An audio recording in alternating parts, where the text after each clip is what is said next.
গুন্ডা কারা পালে, গুন্ডা কারা রাখে, গুন্ডা কারা নিয়ে চলে, গুন্ডা নিয়ে কারা নির্বাচন কমিশনে যায়, খুব হয়েছে।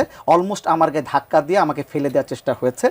যেই বিএনপির নেতাকর্মীদের জন্য 15 বছর লড়াই করলাম, তারা আমাকে এমন ধাক্কা দেয়। তো ঠিক আছে, ধাক্কার বদলে ধাক্কা আসবে, তাই না? সেটাই হচ্ছে, এটা হচ্ছে আপনার বক্তব্য। আর যিনি আসলে মারধরের অভিযোগ করেছেন, এনসিপির যুগ্ম মুখ্য সংগঠক আতাউল্লাহ, তিনি যেটি বলেছেন যে রুমিন ফারহানা এবং তার গুন্ডা পান্ডারা বিভিন্ন সময় আমাকে ফোনে ও বিভিন্ন লোক দিয়ে বলেছে এখান থেকে সরে যেতে। আজকেও এখানে যখন আসি আমাকে পেছন থেকে টেনে বের করে দেওয়ার চেষ্টা করেছে। এক পর্যায়ে প্রবেশ করি, আমি যখন শুনানিতে দাঁড়াই, রুমিন ফারহানা আমাকে প্রথমে ধাক্কা দিয়ে ফেলে দেয়, আমাকে কথা বলতে দেয় নাই। তার যে গুন্ডা পান্ডা ছিল তারা আমাকে পায়ের নিচে ফেলে পিষ্ট করে, নির্মমভাবে মারধর করে।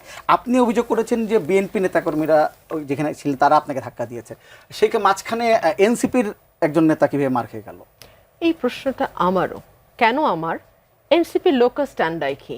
লোকাস স্ট্যান্ডা একটা লিগাল টার্ম, যেটা যে কোনো মামলা শুরুর আগে কোর্ট জানতে চায়, who are you, what is your locus standi, আপনি কেন এসছেন, আপনার এই মামলাতে আগ্রহের কারণ কি, আপনি কিভাবে সম্পৃক্ত। আমি যদি জিজ্ঞেস করি এনসিপি কিভাবে সম্পৃক্ত, এনসিপির তো নিবন্ধন এখনো হয় নাই। এই তিনটা ইউনিয়ন বিজয়নগরের সঙ্গে থাকলেই বা কি, এই তিনটা ইউনিয়ন সরাইলের সঙ্গে গেলেই বা কি, তাই না? সো আমি কল্পনাও করি নাই যে এনসিপি সেখানে উপস্থিত থাকবে।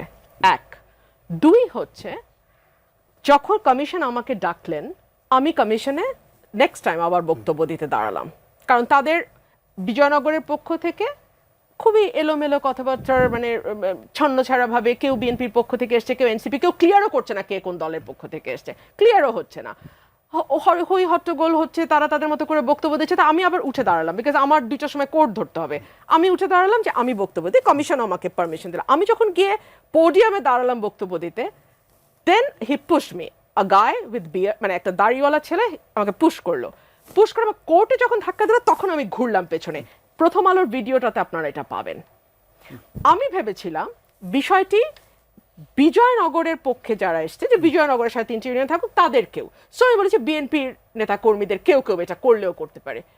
দেন I realised after the entire incident that is it has been done by a party which is not yet registered. তো এই আনরেজিস্টার্ড পার্টি কি করে গিয়ে পরিচয় গোপন করে, তারা কিন্তু পরিচয় দিচ্ছে না এনসিপি, কিন্তু তারা বক্তব্য দিতে চাইছে। ঠিক আছে, বক্তব্য দাও, কোনো অসুবিধা নেই, এলাকাবাসী হিসেবে বক্তব্য দিতে পারো, কিন্তু আমাকে ধাক্কা দিয়ে কেন? আমি তাদের চেহারা চিনি না, কিন্তু তারা তো সবাই আমার চেহারা চেনে।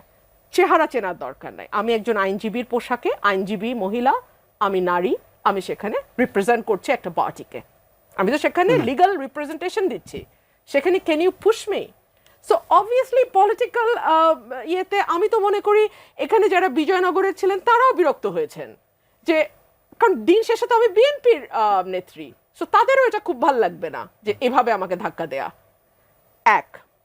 দুই হচ্ছে, উনি যে মারধরের অভিযোগ করছেন, এখন তো আমার কাছে আস্তে আস্তে ক্লিয়ার হচ্ছে আমার এই কর্মীদেরকে, হরসপুরের কর্মীদেরকে এইভাবে আহত কারা করেছে।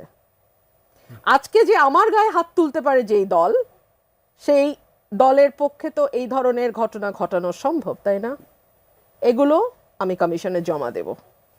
সো এই হচ্ছে কাহিনী। আপনি খেয়াল করবেন এনসিপি খুব খুব চতুরতার সঙ্গে একটা দিকে এগোচ্ছে। বিএনপিতে যারা ভয়েস, যারা বিএনপিকে খুব স্ট্রংলি রিপ্রেজেন্ট করে, যারা বিএনপিকে 15 বছর ধরে ক্যারি করেছে, তাদেরকে শেষ করে দেওয়া। ফর এক্সাম্পল, আপনি লক্ষ্য করবেন অসম্ভব জনপ্রিয় নেতা আমাদের মির্জা ফখরুল ইসলাম আলমগীর, তাকে নির্বাচনের কথা বলে ইন্ডিয়ার এজেন্ট, রয়ের এজেন্ট বলা। সালাউদ্দিন আহমেদ, তাকে মেলাইন করা, আমাকে মেলাইন করা, অর্থাৎ যারা বিএনপির ভয়েস তাদেরকে মেলাইন করা, বিকজ দে নো যে তাদের মাঠের পরিস্থিতি খুব খারাপ।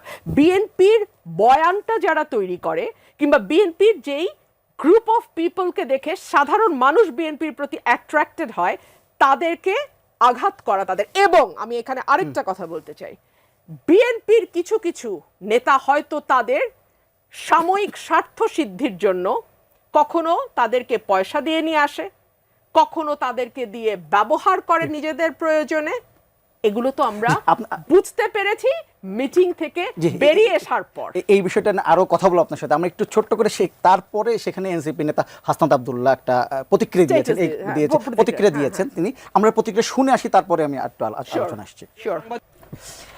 আমি একটু যুক্ত করি। আপনি খেয়াল করছিলেন উনি যখন বক্তব্য দিচ্ছেন পেছন থেকে রব উঠছে, ঠিক ঠিক।